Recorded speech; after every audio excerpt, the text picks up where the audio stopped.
आज अलवर में media centre के उद्घाटन कार्यक्रम में मेरे साथ मंच पर विराजमान हमारे तिजारा से विधायक बाबा बालक नाथ जी, जो यहाँ के सांसद भी रह चुके हैं, हमारे सभी पदाधिकारीगण और हमारे पूर्व विधायकगण, सभी हमारे यहाँ के जनप्रतिनिधिगण और मीडिया के बंधुओं, बहुत ही ये आज हर्ष का विषय है कि यहाँ से हमारे भारतीय जनता पार्टी के प्रत्याशी भूपेंद्र यादव जी को भारतीय जनता पार्टी ने यहाँ टिकट दिया है। भूपेंद्र यादव जी 40 वर्षों से अलवर से जुड़े हुए हैं और कोई भी राजस्थान या अलवर का भी व्यक्ति उनके पास जाता है तो तुरंत उसके काम होते हैं। मैंने अपने आप देखा है, क्योंकि मेरे क्षेत्र के भी उन्होंने बहुत सारे काम किए। तो जब वो मंत्री रहे उस समय भी उन्होंने बहुत सारे काम किए। उससे पहले संगठन को उन्होंने संभाला है, राष्ट्रीय महामंत्री रहे हैं, राजस्थान की कमान संभाली है, यहाँ के प्रभारी भी रहे हैं। तो सभी भाग्यशाली हैं, अलवर की जनता भाग्यशाली है कि उनको प्रत्याशी के रूप में ऐसे व्यक्ति मिले हैं, ऐसा व्यक्तित्व मिला है। जैसा कि हम सब जानते हैं कि लोकसभा चुनाव है और तीसरी बार मोदी सरकार बनने जा रही है और इसमें बहुत आवश्यक है कि हमारे यहाँ से भी अलवर के सांसद चुने जाएं। आपने इससे पहले भी यहाँ की जनता ने पूरा भरोसा, समर्थन दिया, आशीर्वाद दिया हमारे बाबा बालक नाथ जी को, और इस बार फिर से समय आ गया है। मुझे पूरा भरोसा है कि अलवर की जनता पूरी तरह से भूपेंद्र यादव जी के साथ रहेगी। मोदी सरकार की, प्रधानमंत्री मोदी जी की गारंटी पे, उनकी गारंटी पे विश्वास, जैसा कि उन्होंने हमारे विधानसभा चुनाव में भी भरपूर वोटिंग दी और पूरी ही राजस्थान में हमारी सरकार बनी है और सिर्फ 2.5 महीनों में इतने सारे काम हुए हैं, ऐतिहासिक काम हुए हैं, जिनके बारे में कांग्रेस सिर्फ बातें करती थी, लेकिन भारतीय जनता पार्टी की भजनलाल जी की सरकार ने उसको कर दिखाया बहुत कम समय। और पूरा विश्वास है जनता को, राजस्थान की जनता को, देश की जनता को, और तीसरी बार मोदी सरकार बनेगी, निश्चित रूप से बनेगी। मैं तो सभी को आपके माध्यम से कहना चाहूँगी, यहाँ की जनता को, कि जैसे कि हमारे प्रधानमंत्री दिन रात एक करके देश को मजबूत बनाने में, एक विकसित राष्ट्र बनाने में लगे हुए हैं, जुटे हुए हैं।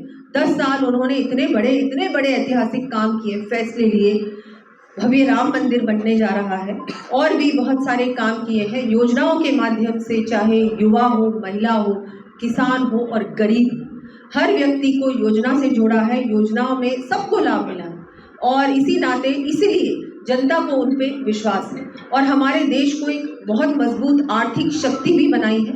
हम 5वीं सबसे बड़ी अर्थव्यवस्था है देश में और तीसरी बार जब मोदी सरकार बनेगी तो कम से कम तीसरे नंबर पे हम लोग आएंगे।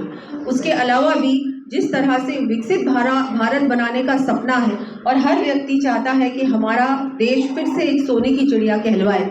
जो पहले कहते थे लोग कि भारत एक सोने की चिड़िया है, सबसे ज़्यादा मजबूत राष्ट्र था एक ज़माने में, लेकिन अब नहीं। लेकिन अब हमने देखा है कि मोदी जी के नेतृत्व में ये भी संभव होगा और हम सब जानते हैं बहुत सारे काम हुए हैं। यहाँ भी राजस्थान में जिस तरह से इन 2.5 महीनों में ERCP का भी उन्होंने समझौता किया, बहुत सारी हमारी जो बिजली की कंपनियां हैं उनको जोड़कर MOU किया है 1,60,000 करोड़ का, जिससे कि जो बिजली का संकट है, जो राजस्थान को बार बार ये संकट से जूझना पड़ता है, उससे भी उनको राहत मिलेगी।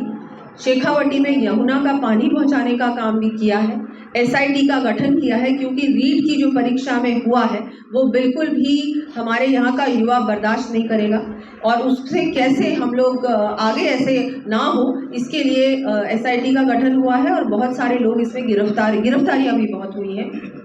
एक हमारी एंटी गैंगस्टर टास्क फोर्स भी बनाई है, क्योंकि राजस्थान भी एक क्राइम कैपिटल बन चुका था, गैंगस्टरों का अड्डा बन चुका था और उसको भी कैसे हम लोग उस चीज़ से कैसे निजात दे राजस्थान की जनता को, उसके लिए भी हमारी भजनलाल जी की सरकार ने वो टास्क फोर्स बनाई। उसमें भी 10,000, कम से कम 10,000 लोगों को गिरफ्तार भी किया गया है। महिला सुरक्षा एक बड़ा मुद्दा था, उसके लिए भी जगह जगह पे CCTVs और महिला हेल्प डेस्क, महिला थाने खोलना, ज़्यादा से ज़्यादा महिला सुरक्षा पे पूर्ण रूप से ध्यान दिया गया है। आगे आने वाले समय में भी महिलाओं को कैसे ज़्यादा आत्मनिर्भर बनाया जाए, सुरक्षित बनाया जाए, उस पर बहुत ध्यान दिया जाएगा। हम लोगों ने पेट्रोल और डीजल की कीमतें भी कम की हैं और 2% कम की है, वो भी बहुत बड़ा काम हुआ है।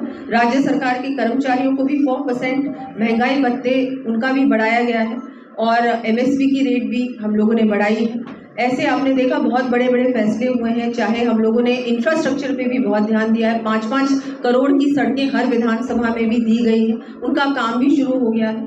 ऐसे ही हर प्रकार से, चाहे हम एजुकेशन की बात करें, हेल्थ इंफ्रास्ट्रक्चर की बात करें, किसी भी चीज़ की बात करें, उस पर पूरी तरह से हमारी सरकार, भारतीय जनता पार्टी की राजस्थान में सरकार हमारे मुख्यमंत्री जी के नेतृत्व में और मोदी जी के आशीर्वाद के साथ अच्छा काम करेगी। आने वाले समय में आप देखेंगे कि जो भी हम लोग वादा करेंगे उसको पूरी तरह से निभाएंगे।